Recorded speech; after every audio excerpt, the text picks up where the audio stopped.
नमस्कार मित्रों, मैं आपको आज बताता हूँ लाइव हमारे जो व्यापारी हैं, जो दूर दूर से बिहार से आए हुए हैं। एक महिला है और अपने घर से व्यापार करती हैं।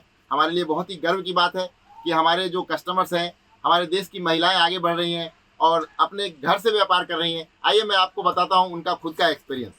हाँ मैडम जी, आप सूरत आई हैं और आपने काफ़ी सारी दुकानें देखी होगी, तो आपने मेरे यहाँ से खरीदी की। आपको क्या लगा जो आपने जालान फैशन को चुना? जेफ स्टूडियो जो एक ब्रांड है जिससे आपने साड़ी खरीदी, आपको आपका एक्सपीरियंस कैसा रहा?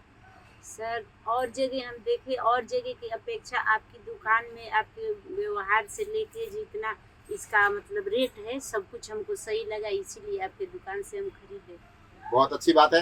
तो आपको जैसा मैंने बताया था कि हम खुद मैन्युफैक्चरिंग करते हैं, तो आप जो लोग हमारा वीडियो देख रहे हैं उसको क्या कहेंगे? जब अगर सूरत आते हैं तो उनको कहाँ आना है? क्या जालान आपके फैशन अच्छी जगह? दुकान पे आना है। हाँ, तो जालान आपके फैशन दुकान में से आपको पूरी संतुष्टि मिली, आपको सारी वैरायटीज मिली है। जी जी। बहुत बहुत धन्यवाद।